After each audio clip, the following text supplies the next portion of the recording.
कौसल्या सुप्रजा रामपूर्वा सन्ध्या प्रवर्तते उत्तिष्ठ नरशार्दूल कर्तव्यं दैवमाह्निकम् कौसल्या सुप्रजा रामपूर्वा सन्ध्या प्रवर्तते उत्तिष्ठ नरशार्दूल कर्तव्यं दैवमाह्निकम् उत्तिष्ठोत्तिष्ठ गोविन्द उत्तिष्ठ गरुडध्वज उत्तिष्ठ कमलाकान्ता त्रैलोक्यं मङ्गलं कुरु उत्तिष्ठोत्तिष्ठ गोविन्द उत्तिष्ठ गरुडध्वज उत्तिष्ठ कमलाकान्ता त्रैलोक्यं मङ्गलं कुरु मातः समस्तजगतां मधुकैटभारेः वक्षो विहारिणि मनोहर दिव्यमूर्ते श्रीस्वामिनिसृत जनप्रियदानशीले श्रीवेङ्कटेश दयिते तव सुप्रभातम् मातः समस्तजगतां मधुकैटभारेः वक्षो विहारिणि मनोहर दिव्यमूर्ते श्रीस्वामिनिसृत जनप्रियदानशीले श्रीवेङ्कटेश दयिते तव सुप्रभातम् तव सुप्रभातमरविन्दलोचने भवतु प्रसन्नमुखचन्द्रमण्डले विधिशङ्करेन्द्रवनिताभिरर्चिते वृषशैलनाथ दयिते दयानिधे अत्र्यादिसप्तऋषयः समुपास्य सन्ध्याम् आकाशसिन्धुकमलानि मनोहराणि आदाय पादयुगमर्चयितुं प्रपन्नाः शेषाद्रिशेखर विभो तव सुप्रभातम् पञ्चाननाब्ज भव षण्मुखवासवाद्याः त्रैविक्रमादिचरितं विबुधास्तुवन्ति भाषापतिः पठति वासरशुद्धिमारात् शेषाद्रिशेखर विभो तव सुप्रभातम्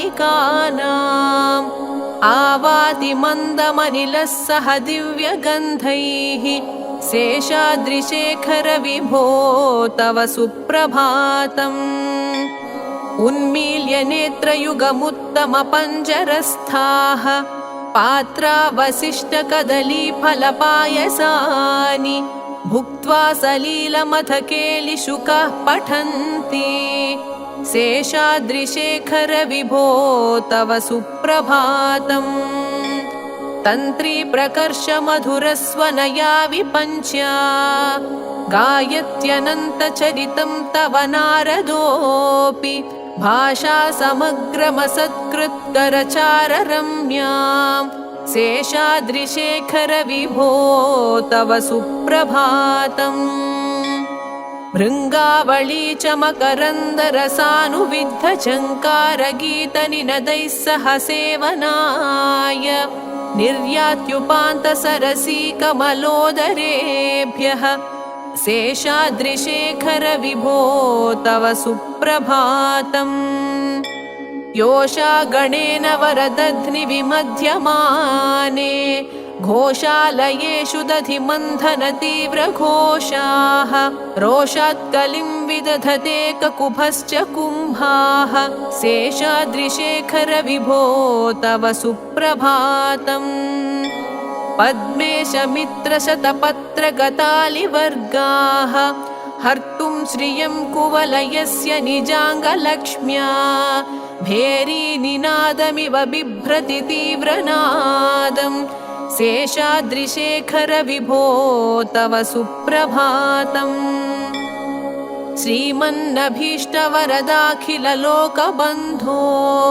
श्रीश्रीनिवास जगदेकदयैकसिन्धो श्रीदेवतागृहभुजान्तरदिव्यमूर्ते श्रीवेङ्कटाचलपते तव सुप्रभातम् श्रीस्वामी पुष्करिणिकाप्लवनिर्मलाङ्गाः श्रेयोधिनो हरविरिञ्च सनन्दनाद्याः द्वारे वसन्ति वरवेत्रहतोत्तमाङ्गाः श्रीवेङ्कटाचलपते तव सुप्रभातम् श्रीशेषशैलगरुडाचलवेङ्कटाद्रिनारायणाद्रिवृषभाद्रिवृषाद्रिमुख्याम् आख्यां त्वदीयवसतेरनिशं वदन्ति श्रीवेङ्कटाचलपते तव सुप्रभातम् सेवापराः शिवसुरेश कृशानुधर्मरक्षोऽम्बुनाथ पवमानधनाधिनाथाः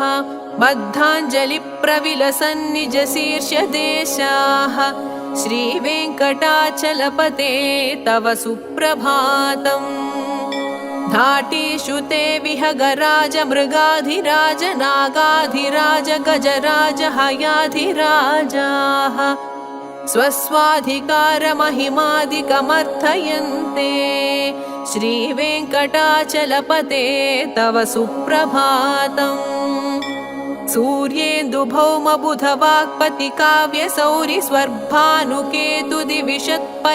सूर्येन्दुभौमबुधवाक्पतिकाव्यसौरिस्वर्भानुकेतुदिविशत्परिषत्प्रधानाः त्वद्दासदासचरमावधिदासदासाः श्रीवेङ्कटाचलपते तव सुप्रभातम् त्वत्पादधूलिभरितस्फुरितोत्तमाङ्गाः स्वर्गापवर्गनिरपेक्षनिजान्तरङ्गाः कल्पागमाकलनयाकुलतां लभन्ते श्रीवेङ्कटाचलपते तव सुप्रभातम् त्वद्गोपुराग्रशिखराणि निरीक्षमाणाः स्वर्गापवर्गपदवीं परमां श्रयन्तः मर्त्या मनुष्यभुवने मतिमाश्रयन्ते श्रीवेङ्कटाचलपते तव सुप्रभातम् श्रीभूमिनायक दयादिगुणामृताब्धे देवाधिदेव जगदेक शरण्यमूर्ते श्रीमन्ननन्त गरुडादिभिरर्चिताङ्घ्रे श्रीवेङ्कटाचलपते तव सुप्रभातम् श्रीपद्मनाभपुरुषोत्तम वासुदेव वैकुण्ठमाधव जनार्दन चक्रपाणे श्रीवत्सचिह्न शरणागत पारिजात श्रीवेङ्कटाचलपते तव सुप्रभातम् कन्दर्पदर्पहर सुन्दर दिव्यमूर्ते कान्ताकुचाम्बुरुह कुड्मललोल दृष्टे कल्याण निर्मल गुणाकर दिव्यकीर्ते श्रीवेङ्कटाचलपते तव सुप्रभातम् मीनाकृते कमठकोल नृसिंहवर्णिन् स्वामिन् परश्वथ तपोधन रामचन्द्र शेषांश राम यदुनन्दन कल्किरूपा श्रीवेङ्कटाचलपते तव सुप्रभातम् एलालवङ्गघनसार सुगन्धतीर्थम् दिव्यं वियत्सरिति हेमघटेषु पूर्णम् धृत्वाद्यवैदिकशिखामणयः प्रहृष्टाः तिष्ठन्ति वेङ्कटपते तव सुप्रभातम् भास्वानुदेति विकचानि सरोरुहाणि सम्पूरयन्ति निनदैः ककुभो विहङ्गाः श्रीवैष्णवात् सततमर्धितमङ्गलास्ते धामाश्रयन्ति तव वेङ्कटसुप्रभातम् ब्रह्मादयः सुरवराः समहर्षयस्ते सन्तः सनन्दनमुखास्त्वथ योगिवर्याः धामान्तिके तव हि मङ्गलवस्तुहस्ताः श्रीवेङ्कटाचलपते तव सुप्रभातम् लक्ष्मीनिवास निरवद्य गुणैकसिन्धो संसारसागर समुत्तरणैकसेतो वेदान्तवेद्य निज वैभव भक्तभोग्य श्रीवेङ्कटाचलपते तव सुप्रभातम्। इत्थं वृषाचलपतेरिह सुप्रभातम्। ये मानवः प्रतिदिनं पठितुं प्रवृत्ताः तेषां प्रभातसमये स्मृतिरङ्गभाजां प्रज्ञां परार्थसुलभां परमां प्रसूते।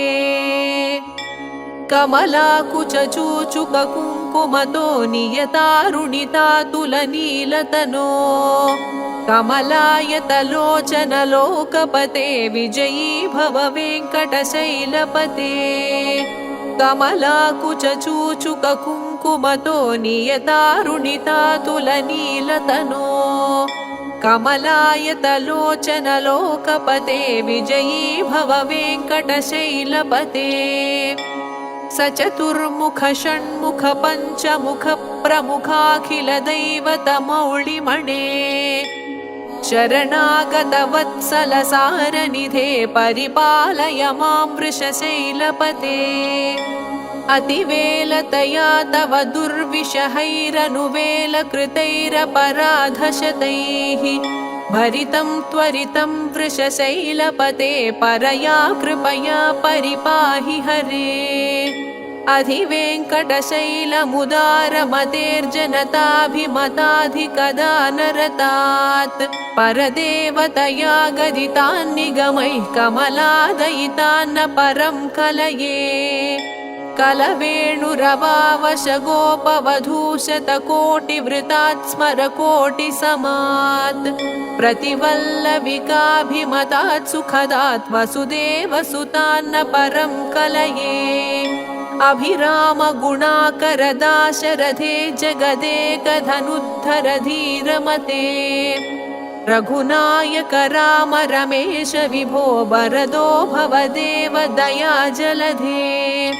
अवनीतनया कमनीयकरं रजनीकरचारुमुखाम्बुरुहम् रजनीचरराजतमोमिहिरं महनीयमहं रघुराममये। सुमुखं सुहृदं सुलभं सुखदं स्वनुजं च सुकायमयोघशरम् अपहाय रघूद्वहमन्यमहं न कथञ्चन काञ्चन जातु भजे। विना वेङ्कटेशं ननाथो ननाथः सदा वेङ्कटेशं स्मरामि स्मरामि। हरे वेङ्कटेश प्रसीद प्रसीद प्रियं वेङ्कटेश प्रयच्छ प्रयच्छ। विना वेङ्कटेशं ननाथो ननाथः सदा वेङ्कटेशं स्मरामि स्मरामि। हरे वेङ्कटेश प्रसीद प्रसीद प्रियं वेङ्कटेश प्रयच्छ प्रयच्छ। अहं दूरतस्ते पदाम्भोजयुग्मप्रणामेच्छया गत्य सेवां करोमि। सकृत्सेवया नित्यसेवाफलं त्वं प्रयच्छ प्रयच्छ प्रभो वेङ्कटेश। अज्ञानिना मया दोषान् शेषान् विहितान् हरे। क्षमस्वत्वं क्षमस्वत्वं शेषशैलशिखामणे।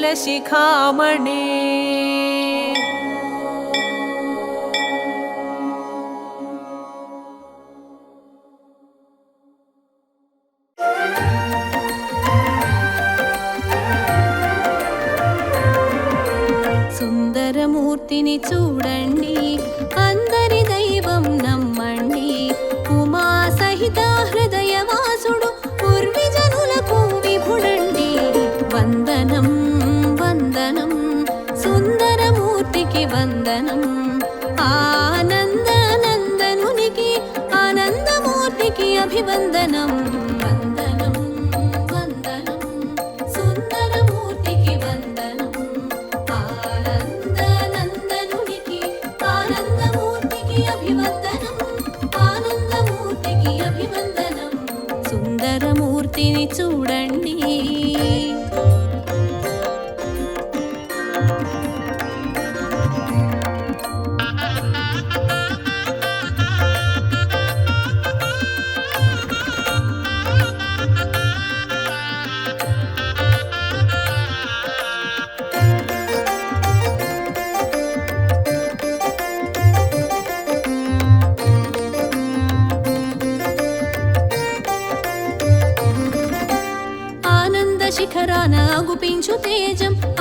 పరాకృతి దాల్చెను చూడండి. పరాకృతి ప్రభలను పంచేను, పరదైవమై ప్రభవించేను. పాలకడలిలో ప్రభవించి శేషపాన్పున శయనించి, పాలకడలిలో ప్రభవించి శేషపాన్పున శయనించి, శ్రీలక్ష్మి సేవలు తరించి శ్రీనివాసుడు అయినాడు. సుందరమూర్తిని చూడండి, అందరి దైవం నమ్మండి. ఉమా సహిత హృదయవాసుడు, పూర్విజనులకు విభుడండి. సుందరమూర్తిని చూడండి.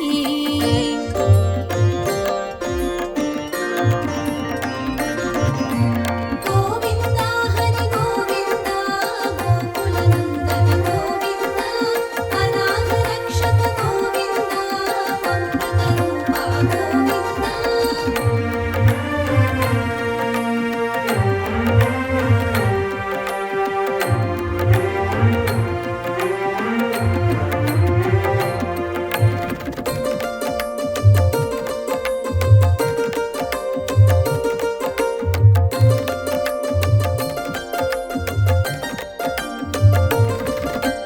కలిజనులను కరుణించి కామిత ఫలములు అందించ, కదలి వచ్చెను కార్యము చూపి వరము తీర్చెను వేడుక తీర. ఇందిర రమణుడు ఇలా చేరి సుందర రూపము దాల్చేను. ఇందిర రమణుడు ఇలా చేరి సుందర రూపము దాల్చేను. శ్రీనివాసునిగా తెలిసేను, శ్రీగిరివాసము చేసేను. సుందరమూర్తిని చూడండి, అందరి దైవం నమ్మండి. ఉమా సహిత హృదయవాసుడు, పూర్విజనులకు విభుడండి. సుందరమూర్తిని చూడండి.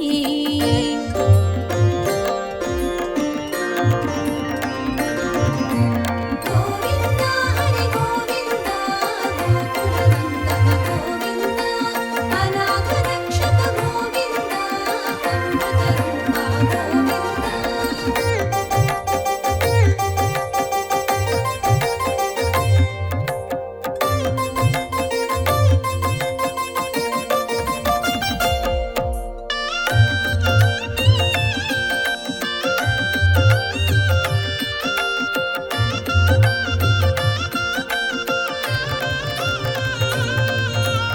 ఆకాశరాజును అర్థించ, వకుళమాతను పంపించి సూత్రప్రాయముగా సందేశం, సురముని జనులకు సంతోషం. పద్మావతితో పరిణయము, పరమానందం ప్రమోదము. పద్మావతితో పరిణయము, పరమానందం ప్రమోదము. పుడమి జనులకు సౌభాగ్యం, పరమగు వరమే ఈ భాగ్యం. సుందరమూర్తిని చూడండి, అందరి దైవం నమ్మండి. ఉమా సహిత హృదయవాసుడు, పూర్విజనులకు విభుడండి. సుందరమూర్తిని చూడండి.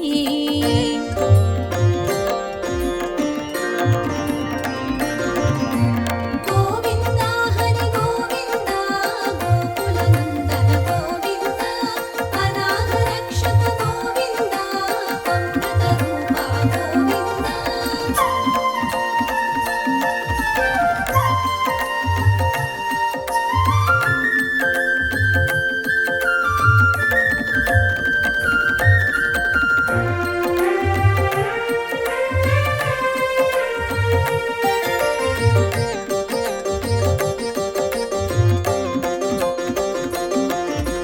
కుబేరుని కడకేగేను, కరమును చాచి అడిగేను.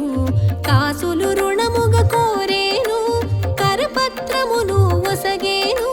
పరవశానాజుడు పురోహితుడై వేద మంత్రముల పెండ్లి చేసెను. పరవశానాజుడు పురోహితుడై వేద మంత్రముల పెండ్లి చేసెను. సప్తఋషి మండలం సంతసించెను, ఏడేడు లోకాల వేడుకయ్యెను. సుందరమూర్తిని చూడండి, అందరి దైవం నమ్మండి. ఉమా సహిత హృదయవాసుడు, పూర్విజనులకు విభుడండి. సుందరమూర్తిని చూడండి.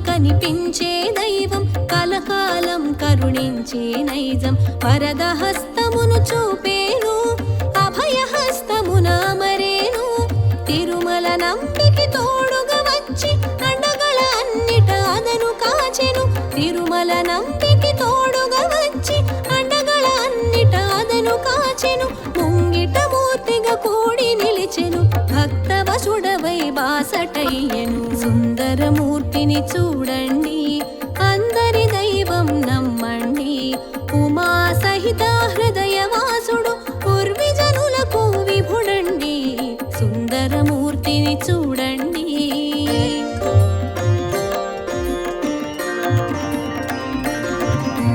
గోవింద హరి గోవింద గోకుల నందన గోవింద అనాథ రక్షక గోవింద అమృత రూప గోవింద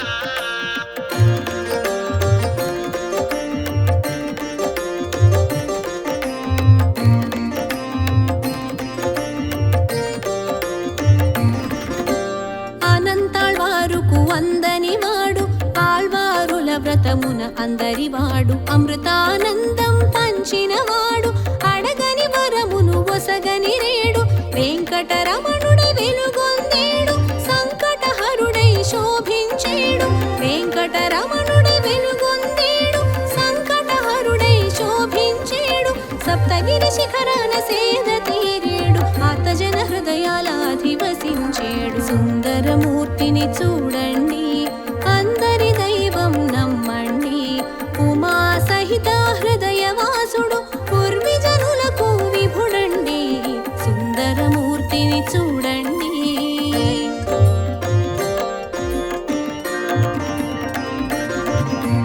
గోవింద హరి గోవింద గోకుల నందన గోవింద అనాథ రక్షక గోవింద అమృత రూప గోవింద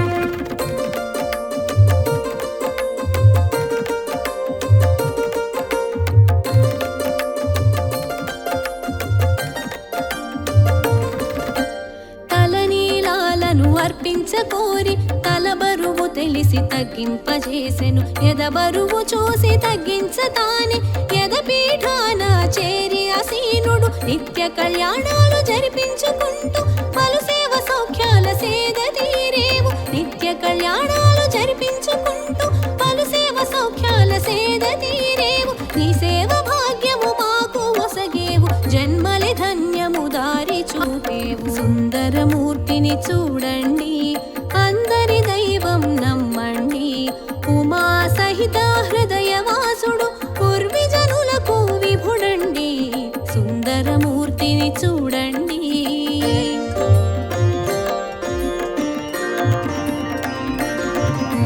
గోవింద హరి గోవింద గోకుల నందన గోవింద అనాథ రక్షక గోవింద అమృత రూప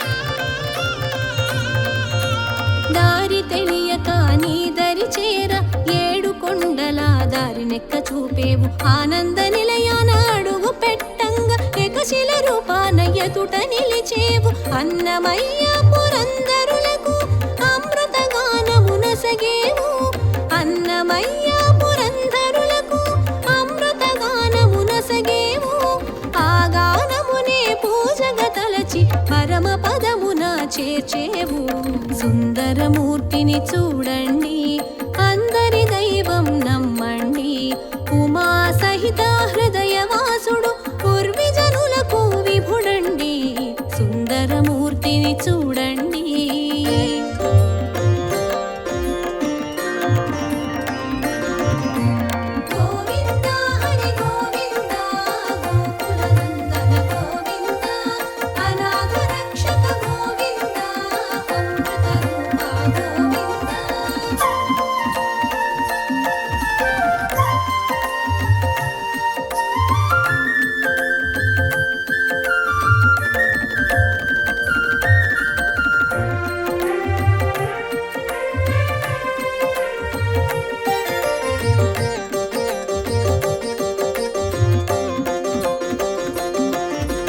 కొలిచిన వారికి కొంగు బంగరు, తలచిన వారికి తెలిసి బంధువు, పిలిచిన వారికి పక్కనుందువు, నీడై నీవు నిలిచి ఉందువు.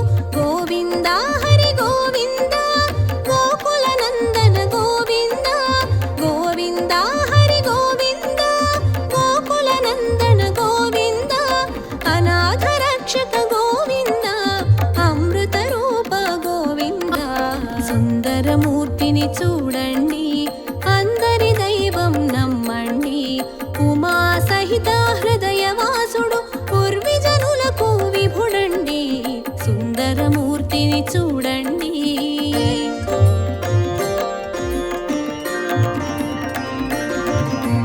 గోవింద హరి గోవింద గోకుల నందన గోవింద, అనాథ రక్షక గోవింద, అమృత రూప గోవింద. ఓం శ్రీ వెంకటేశాయ నమః. ఓం శ్రీనివాసాయ నమః. ఓం లక్ష్మీపతయే నమః. ఓం అనామయాయ నమః. ఓం అమృతాశాయ నమః. ఓం జగద్వంద్యాయ నమః. ఓం గోవిందాయ నమః. ఓం శాశ్వతాయ నమః. ఓం ప్రభవే నమః. ఓం శేషాద్రినిలయాయ నమః. ఓం దేవాయ నమః. ఓం కేశవాయ నమః. ఓం మధుసూదనాయ నమః. ఓం అమృతాయ నమః. ఓం మాధవాయ నమః. ఓం కృష్ణాయ నమః. ఓం శ్రీహరయే నమః. ఓం జ్ఞానపంజరాయ నమః. ఓం శ్రీవత్సవక్షసే నమః. ఓం సర్వేశాయ నమః. ఓం గోపాలాయ నమః. ఓం పురుషోత్తమాయ నమః. ఓం గోపీశ్వరాయ నమః. ఓం పరస్మై జ్యోతిషే నమః. ఓం వైకుంఠపతయే నమః. ఓం అవ్యయాయ నమః. ఓం సుధాతనవే నమః. ఓం యాదవేంద్రాయ నమః. ఓం నిత్యయౌవనరూపవతే నమః. ఓం చతుర్వేదాత్మకాయ నమః. ఓం విష్ణవే నమః. ఓం అచ్యుతాయ నమః. ॐ पद्मिनीप्रियाय नमः। ॐ धरापतये नमः। ॐ सुरपतये नमः। ॐ निर्मलाय नमः। ॐ देवपूजिताय नमः। ॐ चतुर्भुजाय नमः। ॐ चक्रधराय नमः। ॐ त्रिधाम्ने नमः। ॐ त्रिगुणाश्रयाय नमः। ॐ निर्विकल्पाय नमः। ॐ निष्कळङ्काय नमः। ॐ निरान्तकाय नमः। ॐ निरञ्जनाय नमः। ॐ विराभासाय नमः। ॐ नित्यतृप्ताय नमः। ॐ निर्गुणाय नमः। ॐ निरुपद्रवाय नमः। ॐ गदाधराय नमः। ॐ सारङ्गपाणये नमः।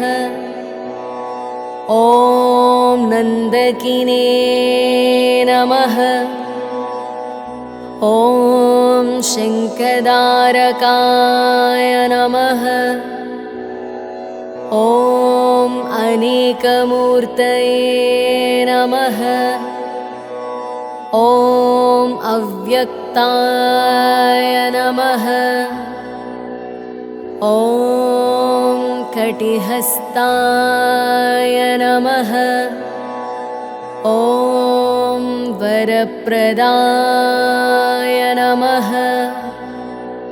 ॐ अनेकात्मने नमः। ॐ दीनबन्धवे नमः। ॐ आर्तलोकाभयप्रदाय नमः। ॐ आकाशराजवरदाय नमः। ॐ योगिहृत्पद्ममन्दिराय नमः। ॐ दामोदराय नमः। ॐ जगत्पालाय नमः। ॐ पापघ्नाय नमः। ॐ भक्तवत्सलाय नमः। ॐ त्रिविक्रमाय नमः। ॐ सिंसुमाराय नमः। ॐ जटामकुटशोभिताय नमः। ॐ शङ्खमद्योल्लसस्मञ्जुकिङ्किण्याढ्यकरण्डकाय नमः। ॐ नीलमेघश्यामतनवे नमः। ॐ बिल्वपत्रार्चनप्रियाय नमः। ॐ जगद्व्यापिने नमः। ॐ जगत्कर्त्रे नमः। ॐ जगत्साक्षिणे नमः। ॐ जगत्पतये नमः। ॐ चिन्तितार्थप्रदाय नमः। ॐ जिष्णवे नमः। नमः। ॐ दास्यार्हाय नमः। ॐ दशरूपवते नमः। ॐ देवकीनन्दनाय नमः।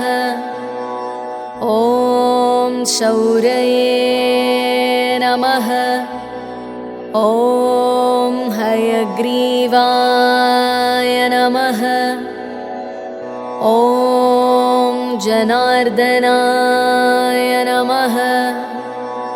ॐ कन्याश्रवणतारेज्याय नमः। ॐ पीताम्बरधराय नमः। ॐ अनघाय नमः। ॐ वनमालिने नमः। ॐ पद्मनाभाय नमः। ॐ मृगयासक्तमानसाय नमः। ॐ अश्वारूढाय नमः। ॐ खड्गदारिणे नमः। ॐ धनार्जनसमुत्सुकाय नमः। ॐ घनसारलसन्मध्यकस्तूरीतिलकोज्ज्वलाय नमः। ॐ सच्चिदानन्दरूपाय नमः। ॐ जगन्मङ्गलदायकाय नमः। ॐ यज्ञरूपाय नमः। ॐ यज्ञभोक्त्रे नमः। ॐ चिन्मयाय नमः। ॐ परमेश्वराय नमः। ॐ परमार्थप्रदायकाय नमः। ॐ शान्ताय नमः। ॐ श्रीमते नमः। ॐ दूर्दण्डविक्रमाय नमः। ॐ परात्पराय नमः। ॐ परस्मै ब्रह्मणे नमः। ॐ श्रीविभवे नमः। ॐ जगदीश्वराय नमः। इति श्रीवेङ्कटेश्वराष्टोत्तरशतनामावलिसम्पूर्णः।